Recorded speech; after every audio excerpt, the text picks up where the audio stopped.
Hello friends. तो एक आपने टॉपिक देखा होगा कि आजकल करंटली न्यूज़ में चल रहा है कि गूगल रिमूव्स 11 ऐप्स फ्रॉम इस प्ले स्टोर जो कि इन्फेक्टेड हैं जोकर मॉलवेयर से।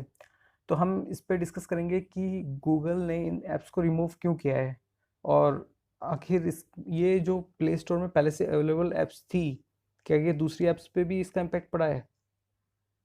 सो list of the infected apps जो आप देख सकते हैं, इनमें जो आपके चेरी मैसेज ऐप है, इसके 2 times of different variances I think.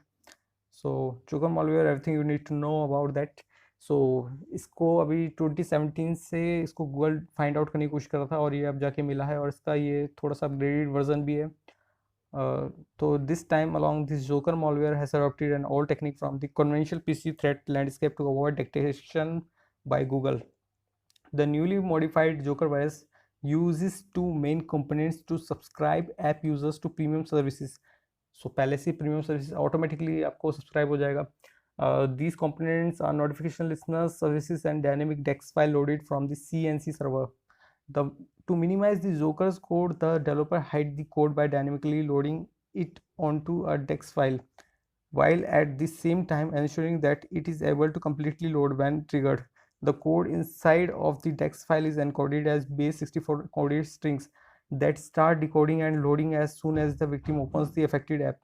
तो जैसे कि आपका जो डेवलपर होता है, जब वो ऐप बना रहे होते हैं या फिर ऐप को अपग्रेड कर रहे होते हैं, तो उसमें थोड़े से कोड्स चेंज करने पड़ते हैं। तो उस टाइम पे अगर ये मॉलवेयर अगर इसमें किसी कोड के बीच में अगर चले गया, तो ये पूरी की पूरी तबाही मचा देता है।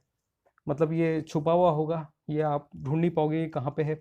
और उसके बाद ये असली जो काम है वो तब करता है जब कोई इसको इंस्टॉल करता है ऐप को। The original Joker malware communicated with the CNC and then downloaded the dynamic DEX file, which was loaded as caches DEX. However, the new modified version of the code is embedded in a different zone. With the classes DEX file loaded a new payload, the malware is triggered by creating a new object that communicates with the CNC. सो इसका ये जो variant है काफ़ी upgraded भी है, और इसका impact large scale पे हुआ है।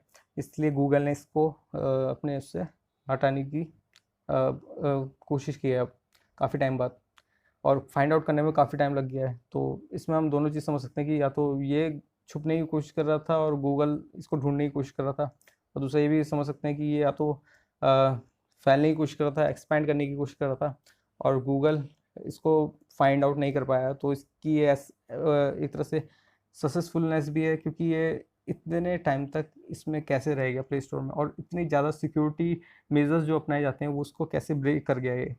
The new method is much more complex compared to the process of the original Joker malware.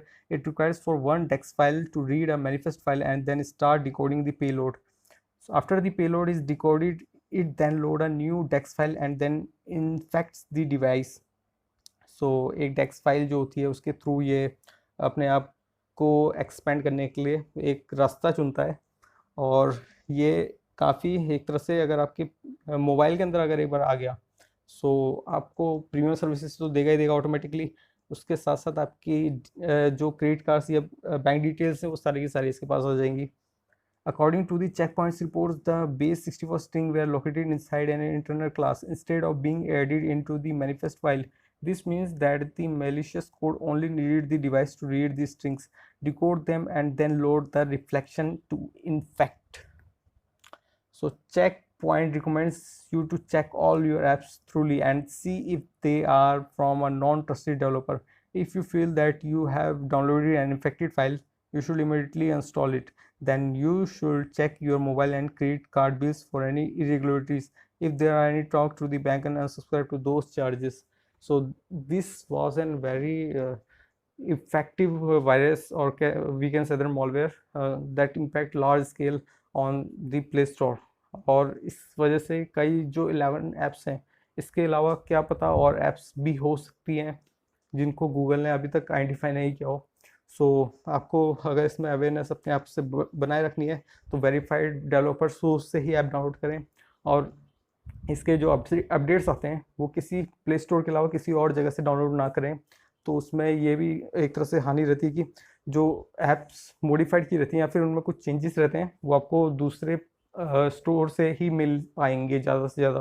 Play Store में गूगल के द्वारा सिक्योरिटी मेजर्स अपनाए जाते हैं, और उसमें आपकी जो ऐप की सिक्योरिटी है वो पूरी मेंटेन करके रखी जाती है। तो ये गूगल ने फाइंड आउट किए हैं, तो इस वजह से गूगल ने इसके जो रिस्क है उस वजह से इनको बैन भी किया है इन ऐप्स को। और इन केस फ्यूचर जब ये क्लीन अप हो जाएंगी ऐप्स, तो ये दोबारा से गूगल प्ले स्टोर में लिस्टेड हो जाएंगी। So thank you for listen this, और subscribe to our channel Edu Guru, और ऐसे लेटेस्ट अपडेट्स के लिए हमें देखते रहिए।